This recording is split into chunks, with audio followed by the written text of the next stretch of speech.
Hi everybody, Carol here. Welcome to my YouTube channel. I'm making a wintry card today, and by the way, the microphone should arrive today, so forgive the sound. But I'm showing how I'm cutting my paper. There are two different card sizes actually, and then there are two different colors. So I was cutting the white to be 4.5 by 5 3/4, and then a larger one is 5 by 6, and then my regular card's base is 6 1/4 by 4.5, and I cut it out 9 and then mark it on the Martha Stewart scoreboard here, and I'll fold that over to 4.5. On the other measurements, though, there you will see there is a black card, and the background size of it is 4.5 by 6 1/4, which is regular, but the larger one is a lavender, and it is 5 by 6 1/4, so it's slightly bigger. But I got them both in a size A6 envelope, so you can experiment with what you have. But anyway, I'm using all these different stamp sets from Stampin' Up. I'm not a dealer and never have been, but use what you have. This is a wintry scene of ice skaters and a sleigh ride and a postcard stamp with a couple of postage stamps. Now, that was called Winter Wonderland. This was called Letters to Friends, and or Letters from Friends, and I'm using one cancellation stamp for it. Then out of Travel Post, I'm getting some stamps, postage stamps, and then you'll see that it also has a postcard stamp. But they're different, and I've used them both. I like them both. So maybe you have one yourself. And then the other postcard stamp came from a stamp set called Vintage Postcard. So I think I got them all in there. But that postcard, what I'm doing here is I'm measuring down the middle of the card so I can make a straight line, because a lot of postcards have a line drawn down the middle. Maybe not a lot, but some do, especially the old vintage ones. And so I wanted to make a straight line down the middle of the card, but I wanted to measure it to be sure I did get it straight. And I end up in a minute actually moving it so it is centered with the word postcard, but you'll see that. But I go back and go over this with one of my Zig Millennium pens and make that line. So here I am using my VersaFine Onyx Black ink, which is pigment ink, but really, really good for stamping detail items and greetings. And so I'll go ahead and do my postage, not my postage, but my postcard stamp at the top. I'm looking at the bottom to see about where to line it up in the middle, and giving it a pretty good push, and trying to get a good impression. And when I lift it off, you'll see that the C didn't do really good, but I go back again with that black pen and fill in just a tiny bit. There wasn't much missing.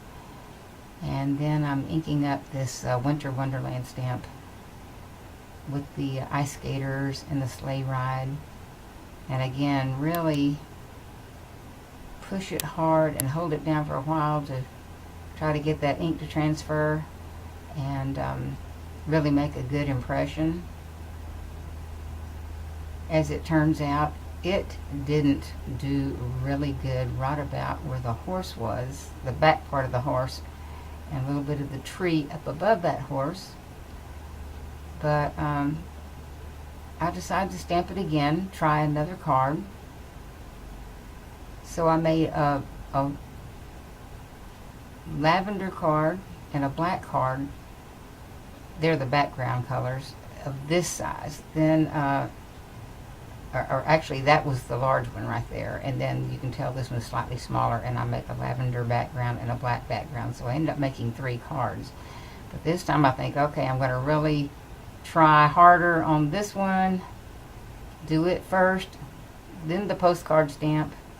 And I'm really mashing hard right there where that horse would be, and the little bit of trees up above the horse, as you can see there, that didn't stamp just really well. And I'm holding it, pulling it straight up, and there, that was much better. So now I'll go back and do the postcard stamp above that. I won't show making the third card, but you'll see the end result. And again, trying to line that up.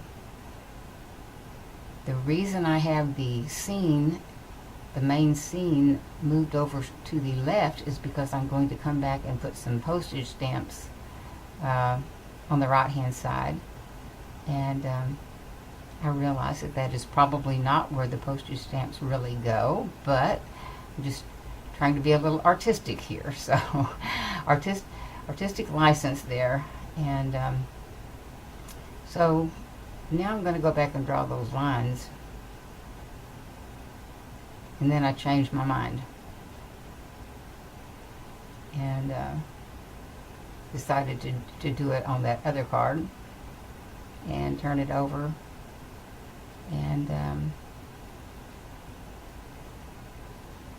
try to line it up. I don't know if you can tell, but on that postcard stamp there's a little bit of a design there that comes down to a bit of a point, and so it gives me a guideline, as excuse my hair there, as to where that center is, and that's what I'm trying to line up with, is that little design. And I do a fairly light stroke that first time, and then go back and kind of try to darken it up a little bit, and it worked out just fine. And that's what I mean by that line. I have some vintage postcards that I've picked up, antique malls and places, and a lot of them do have that line. So, and I like the look. So they would have the address or to the recipient on the right hand side, if I remember right, and then people would write their message on the left hand side of that line.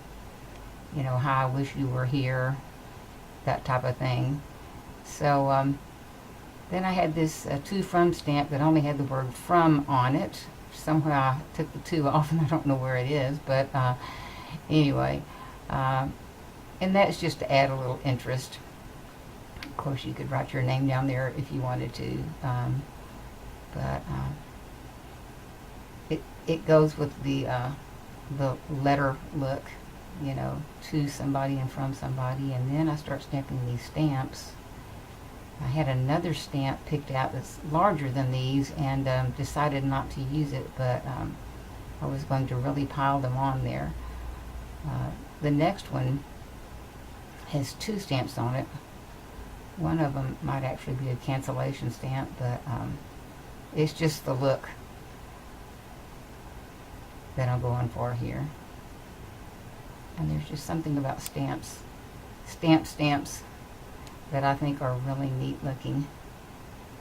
And just I think they're really good on masculine cards for some reason. So on this cancellation stamp, I thought, you know, I'm just going to go back over where that horse didn't print very well. It's probably not a logical place for that to be, but I just thought that might cover up some of that. And then I did go back with my ink Millennium pen later and try to fill in a little bit, just kind of sketch in a horse. So that's the end of the stamping, and now I'm going to pull out a Martha Stewart punch. I've had it a long time. I don't have any idea if it's still around. Maybe you have something. You can certainly use a die. But I line that side of the card up and punch it, and then and it leaves a little trail. The pieces fall right on out. But in this way, in order to line it up, there is a design. If you've ever worked with these, you know there's a little design that you follow, but the part that is not cut out needs to be butted right up against the base of the punch. And I'm pushing, you can kind of tell with my right hand, I'm pushing to be sure that's straight. And then what happens with me a lot, they don't necessarily line up exactly the way I think they're going to, so I just cut off that little tail there. And then again, I turn it over so that I can, I want to start at the same top. So I'm trying to line it up there so I get right on the edge, and then hold it, kind of clasp it down or turn it over so that it doesn't shift out. And then again, line that up, trying to line the loops up together at the same time, be pushing the bottom part up against the base there. And so there they are. I'm going to need to glue them up with my Tombow Mono Multi liquid glue that comes out white. But I'm going to set it aside for a few minutes and let it dry. And then it becomes repositionable, and you can pull it up and down, off and on. I've actually pulled things off weeks later, and it does work. But I thought I would show you too that there is a corner punch that goes with that set, but I didn't choose to use it today. You have to have your paper a certain dimension for it all to come out even. But they're fun. They really make a pretty design. So now I'm pulling in this lavender that I cut that same size. That I think this was the 4.5 by 6 1/4, and then, or it might be the larger one. And then pull down my stamped and punched piece of white paper, line it up just to have a little edge, and set that one aside. And then here's the other one.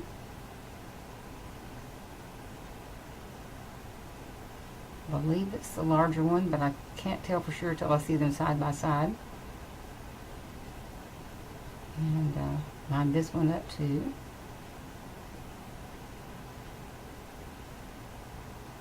And I would definitely think that is somewhat feminine. I use the lavender because it just has that cold look, like blue snow to me. But then I thought to make it a little more masculine, maybe for a man and or a woman, I thought I'd put a black background, but you can't see the black paper with the black on top of other black paper, so I pulled out a white sheet of paper and to put that black background down, try to line it up. But then it's hard to see the white card base because it's on the white. So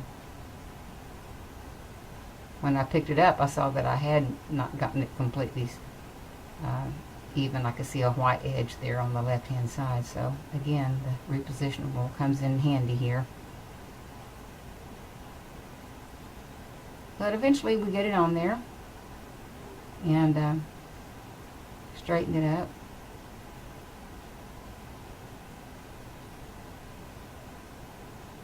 I could have pulled in a piece of yellow or green or red, something contrasting to both colors, and that would have made it easier. And so now you see what it looks like with the white on black. But there are so many ways you could use that combination, and I have. It's very attractive, I think. So there you go. Have fun. Make you some winter cards. This could easily be a Christmas card. But I just wanted to show you some variations. You can tell one card's bigger than the other. And then there's the black. So thank you for joining me today. I hope you go do some card making. And have a great day. I've enjoyed being here. And hopefully see you soon. Take care.